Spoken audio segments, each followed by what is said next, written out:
The Masters starts tomorrow, and naturally everybody thinks they know who's going to win. But do you know what actually matters when it comes to playing well or even winning at Augusta? Conventional wisdom tells us that we're all going to talk about the greens because they're sick. They're super fast, they undulate a ton. Augusta makes these little subtle changes year to year. But when it comes to actually winning a green jacket, putting hasn't been the stat that matters, at least not the last 5 years. None of those winners ranked inside the top 10 in putting. I mean, Rory ranked 45th out of 51 players on Sunday in putting and still won. His approach play carried him all the way, and that's been the case for every single winner going back to 2021. This isn't an outlier. Approach play is the most important part of golf for every single skill level. I actually built a free 59-minute practice plan so that you can fit it within your schedule based around all the strokes gain data. If you want that, the link is down below. I completely understand why everybody thinks that putting is what takes the cake at Augusta because those greens are so unique and they're sick. I'm actually going this year and I cannot wait to see them. Statistically, the average slope on a tour stop will be 1.5% slope on every single green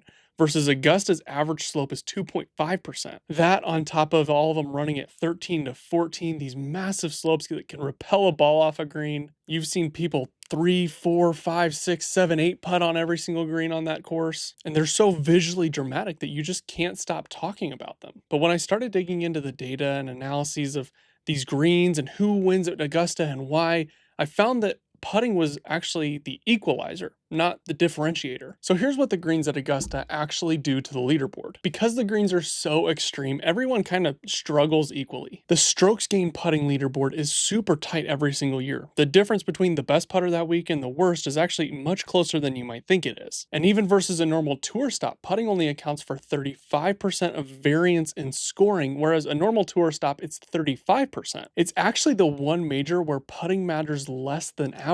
Augusta produces more putts inside of 5 feet and outside of 30 feet than any other stop during the year. So that means that 10 to 30 foot range where players can typically excel or get ahead, they don't have those putts as often. So it makes it much more difficult to separate from the pack. For example, Kevin Kisner in 2018 finished first in strokes gained putting and 28th in the field. An even more extreme example is in 2015, one player led in strokes gained off the tee and putting.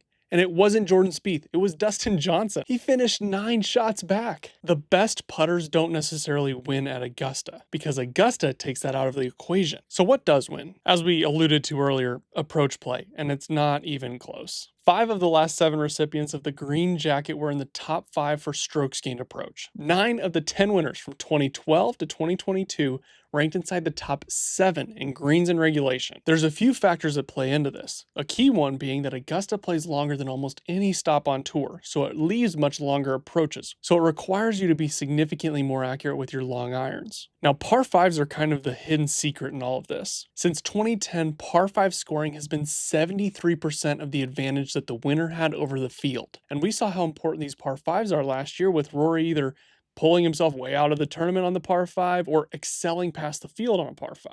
Now, if you've still got time to pick in Masters Fantasy, 11 of the past 13 Masters champions were at plus 1.7 strokes gained approach in the 3 months leading into the Masters. I'll actually tell you, I switched my lineup a little bit tonight against my better judgment. I pulled Bryson DeChambeau out in favor of Matt Fitzpatrick purely because of the research I was doing for this video. We're going to see if that take ages well. And this also applies a little bit just around the tour. If you've been paying attention the last 3 weeks, it's played itself out pretty nicely with Cameron Young winning the Players. Although the 375-yard drive got all the flashy noise, the reality was his approach play was spot on, which resulted in him having the fewest bogeys in the field. Gary Woodland won by not only gaining 8 shots on the greens, which is nuts, but also being top 3 in approach. And we saw this play out in the opposite direction as well at the Players with Ludwig really struggling with the irons coming down the stretch and just not being able to get the ball on the green. I know he also whiffed a few drives, but the approach play was abysmal. Really, the last 3 weeks have been telling the same story that Augusta tells every year.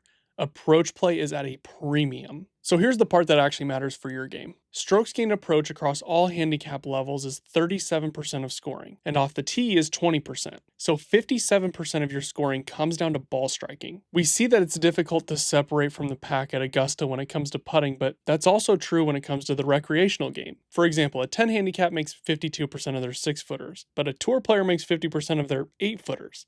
It's not really that big of a difference, although it does add up over time. Or a PGA Tour player hits it to 22 feet from 125 yards, whereas a 10 handicap hits it to 20 feet on average from 30 yards. Getting good at approach play is both the simplest and the hardest way to get significantly better at golf. And it's not just what you're practicing, but how you practice it. The motor learning research from a systemic review of 52 scientific studies revealed that random practice is significantly better for long-term retention than block practice. So changing clubs, changing targets, changing shot shapes. Block practice is great for building a move, but you have to use random practice not only to test it, but for it to be better when you do get to the golf course. The best practice for getting better at golf is going and playing golf, but the second best version of that is just bringing the golf course to the driving range, and part of that is randomizing targets, yardages, shot shapes, all the above.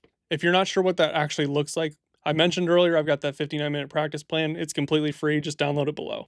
If you want to play a fun game this week, count how many times you see that the greens are referenced at Augusta National versus the approach play. Then just note who's leading in approach versus who's leading in putting, and note also where they're at on the leaderboard. And if you want to know how to make your pre-shot routine work for you and not against you, check this video out right here. No, I mean, I might as well check it out. If you're still sitting here, you got nothing else to do. Lil Wayne has the lighter flick at the beginning. Mine should be a Diet Coke opening if I was a musician.